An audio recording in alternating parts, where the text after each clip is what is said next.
Peuple de Dieu, bonjour, soyez les bienvenus au deuxième numéro de l'émission La Cité. Avant de rentrer dans le thème d'aujourd'hui, j'aimerais d'abord nous rappeler brièvement ce que nous avons vu au premier numéro. Nous nous sommes basés sur le livre d'Apocalypse 21. La Bible nous dit ceci, Apocalypse 21, verset 15. « Celui qui me parlait avait pour mesure un roseau d'or, afin de mesurer la ville, ses portes et sa muraille. » Bien-aimés, ici, remplaçons le mot ville, nous savons que la ville, c'est la cité. Donc, bien-aimés, l'ange ici est venu mesurer la cité. C'est-à-dire, lorsqu'il mesure la cité, Dieu s'intéresse à ce que nous puissions développer nos cités. Bien-aimés, la Bible dit à l'Éternel la terre et ce qu'elle renferme. Regardez comment Dieu a pris le temps de bâtir le jardin d'Éden. Regardez comment Dieu a pris le temps de bâtir ce jardin afin que Adam et Ève puissent avoir les conditions qu'il faut pour pouvoir mieux vivre. Donc, bien aimés, ici, l'ange vient, il mesure la ville, c'est-à-dire il mesure la cité. Ensuite, l'ange vient, il mesure les portes. L'ange vient, il mesure la muraille.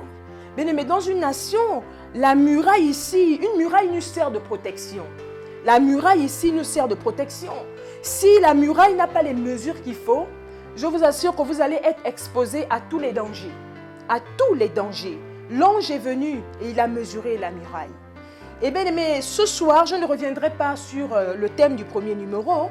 Notre sous-thème de ce soir est le rôle de l'Église dans la cité.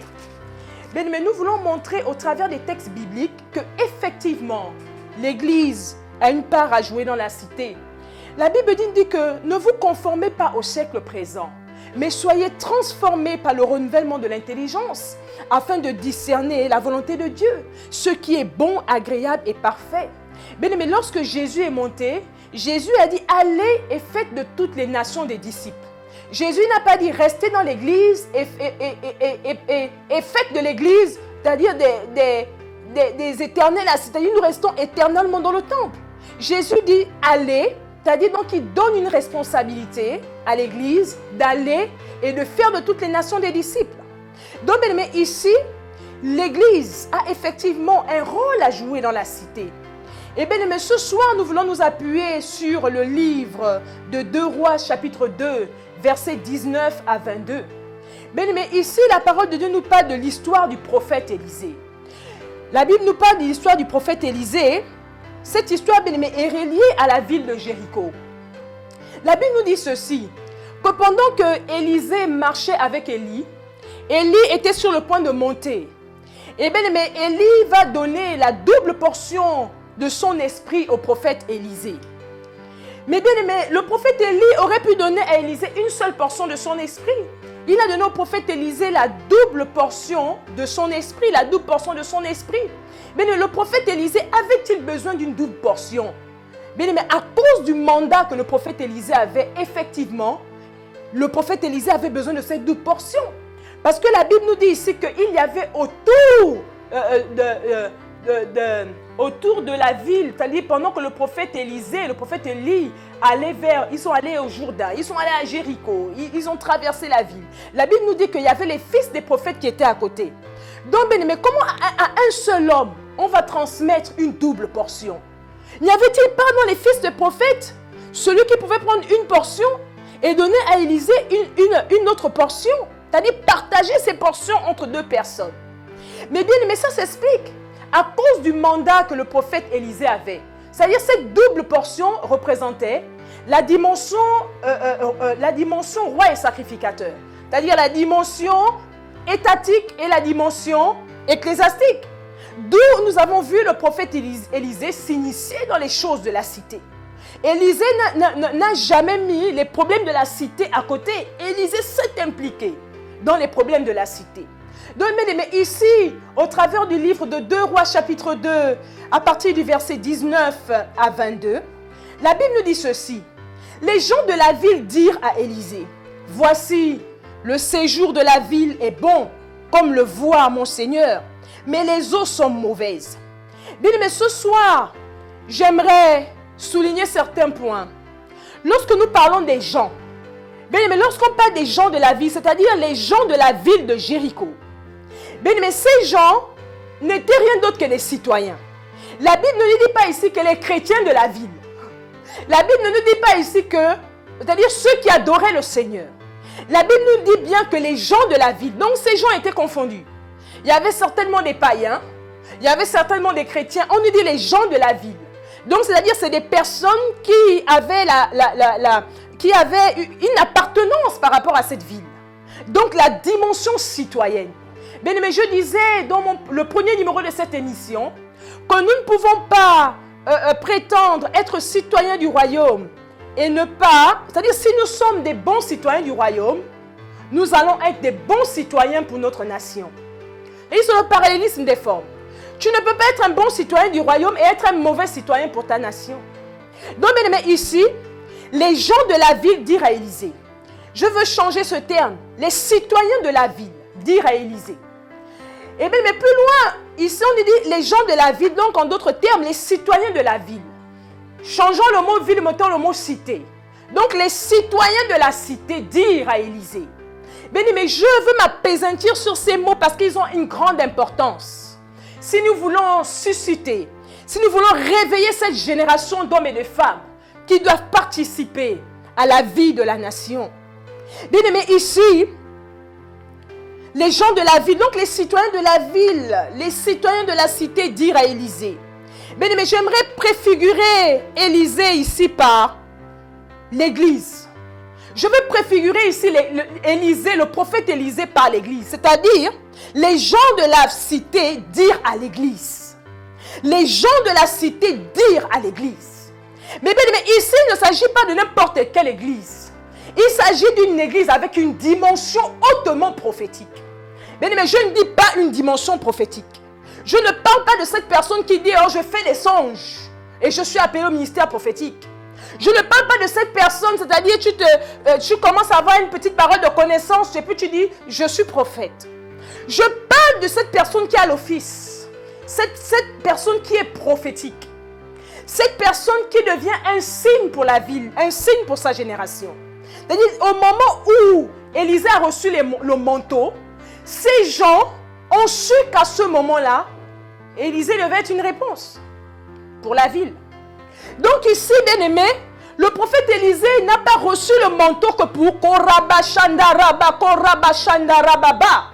Bien aimé, je veux parler avec des termes terre à terre afin que nous puissions comprendre ce message. Le prophète Élisée n'a pas reçu le manteau que pour être dans le temple. Mais le prophète Élisée n'a pas eu la double portion de cet esprit. C'est-à-dire, mais quand vous avez une double portion de l'esprit, c'est-à-dire une double portion de l'esprit d'Élie, ce qu'Élie déjà représentait. Donc imaginez la double portion de son esprit. Ça veut dire que c'était un poids spirituel que le prophète Élisée portait sur sa vie. Donc ici, le prophète Élisée n'a pas eu cette portion que pour parler en langue. Le prophète Élisée n'a pas eu cette portion pour dire que non, il lit seulement les Saintes Écritures. Et puis pour dire non, je vois, je suis un voyant. Mais le prophète Élisée ici, mais lorsque les gens de la ville sont venus vers lui, Élisée n'a pas reculé. Élisée n'a pas dit non, non, écoutez, moi vous me voyez, la double portion du manteau qu'on m'a donné, c'est juste pour parler en langue. La double portion de l'esprit qui est sur moi, c'est juste pour chasser les démons. Allez-y me prendre les paralytiques. Allez-y me prendre les aveugles. Allez-y me prendre les sourds. Le manteau qu'on m'a donné, c'est pour ça. Oui, bien-aimé, la première vocation de l'Église. La Bible nous dit dans Luc 4, verset 18, si je ne me trompe point, l'Esprit du Seigneur est sur moi. Et il m'a pour libérer, pour délivrer les captifs, ouvrir les yeux des aveugles. Mais l'Esprit du Seigneur ne s'arrête pas qu'à cela. L'Esprit du Seigneur, le manteau du Seigneur s'étend aussi dans la cité. Et nous pouvons le voir par la vie du prophète Élisée. Donc, mais je reviens sur les textes, les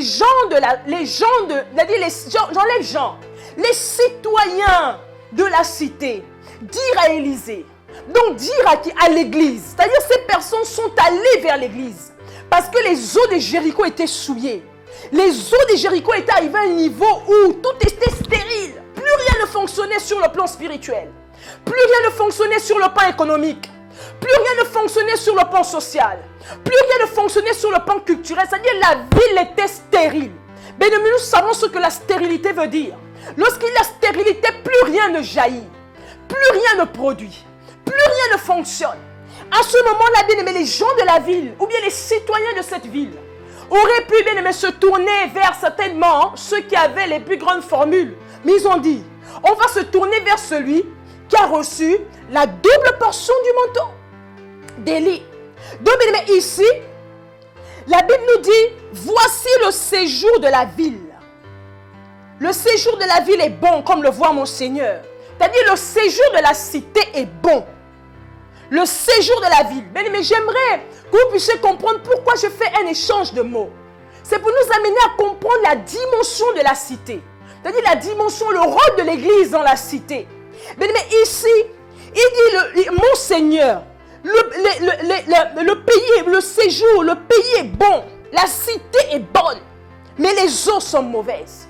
Et bien, nous savons, Apocalypse nous dit que les eaux représentent les peuples. Le livre d'Apocalypse nous dit que les eaux représentent les peuples.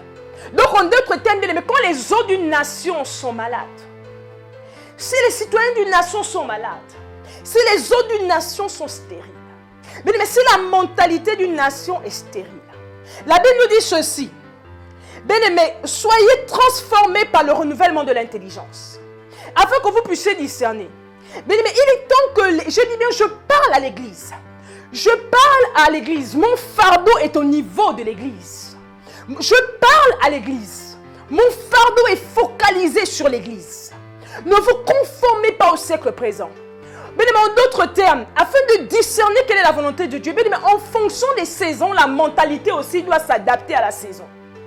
Tu ne peux pas dire que c'est-à-dire, lorsque Dieu fait, il y a une nouvelle dispensation qui arrive sur l'église.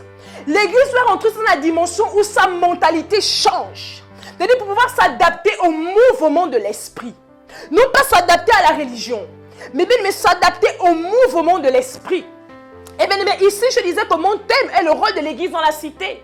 Au travers de la vie d'Élisée. Nous n'allons pas pouvoir épuiser ce message aujourd'hui. Mais en introduction, c'est de vous dire qu'au travers de la vie d'Élisée, nous voyons bien que Élisée, qui était prophète, a eu une implication dans la vie de la cité. Élisée ne s'est pas retiré pour dire non, c'est le problème des gens là, c'est le problème de ces citoyens. Mais Élisée a pris ce fardeau. Et bien, mais Élisée ne s'est pas écarté de ce qu'il avait. Mais parfois, nous n'arrivons pas à être une réponse dans la cité. Pourquoi? Parce que nous voulons nous écarter de nos âmes. Élisée savait que sa limite, c'est d'assainir. Sa limite était d'assainir. Donc, sa participation à la vie de la cité était d'assainir la dimension spirituelle de Jéricho. Élisée n'a pas cherché à aller plus loin. Il n'a pas cherché à rentrer dans un couloir qui n'était pas le sien. Pourquoi? La Bible nous dit bien que le règne de Dieu, bien, le règne de Dieu est tellement vaste. Notre Père qui est aux cieux, que ton nom soit sanctifié, que ton règne vienne. Bien, le règne de Dieu est tellement vaste.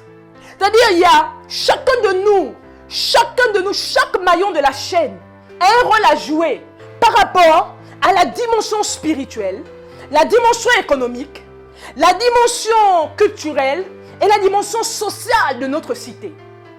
Donc, mais ici, la Bible nous dit que les eaux étaient mauvaises, étaient stériles. Élisée dit quelque chose de particulier. Il dit, emmenez-moi un plat neuf. Mais ici, un symbole, le symbole renferme une vérité. Le symbole transmet un langage. Ici, le plat neuf qu'Élisée demande était un symbole. Il dit, emmenez-moi un plat neuf. Il dit, c'est-à-dire que tant que vous ne passez pas au renouvellement, c'est-à-dire tant que vous n'êtes pas neuf comme ce plat. Même Jésus a dit à Nicodème, si tu n'es né d'eau et d'esprit, tu ne peux voir le royaume de Dieu. C'est-à-dire, bien aimé, si nous ne devenons pas neufs, si nous ne devenons pas des plats neufs, si nous ne laissons pas Dieu nous transformer, c'est-à-dire nous-mêmes, Église, nous allons être un obstacle au réveil. Nous allons être un obstacle à ce que Dieu veut faire dans la cité. Bien aimé, ici, le prophète dit, emmenez-moi un plat neuf. Emmenez-moi un plat neuf. Bien aimé, quelque chose de neuf.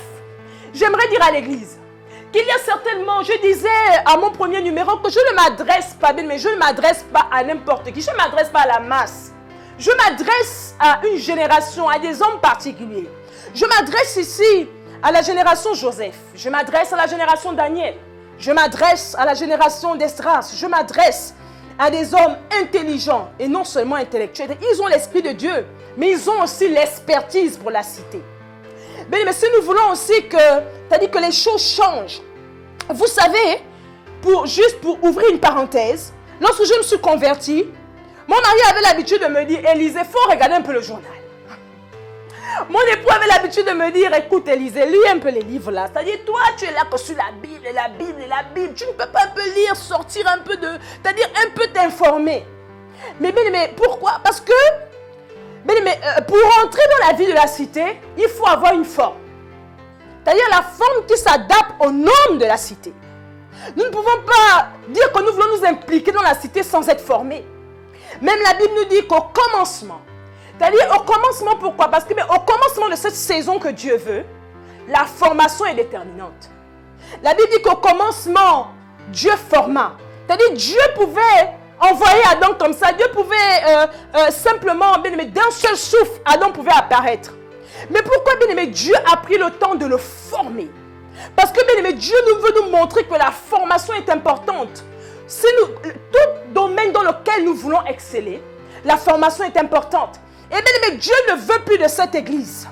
Une église non intelligente. Une église non intellectuelle. Il dit, emmenez-moi. Il veut que l'onction puisse se connecter à tout ce qu'il y a de bon. C'est-à-dire à l'expertise également. À l'expertise. Parfois, dans la maison de Dieu, nous voyons, nous rentrons dans plusieurs choses. Nous positionnons parfois des gens, ils n'ont pas l'expertise, mais l'onction ne suffit pas. L'expertise aussi va nous permettre de nous asseoir dans la vie de la cité. Élisée dit, emmenez-moi un plat neuf, nous devons être renouvelés. Mais Élisée se rend compte que le plat neuf ne suffit pas. Donc, mais ce n'est pas seulement naître de nouveau ou bien avoir une nouvelle mentalité. Il dit, mettez-y du sel. Élisée prit le plat neuf et il mit du sel. Parce que le sel donne de la saveur. Le sel assainit. Mais si tu es un plat neuf, mais que tu n'as pas du sel, le sel a la capacité de faire plusieurs choses.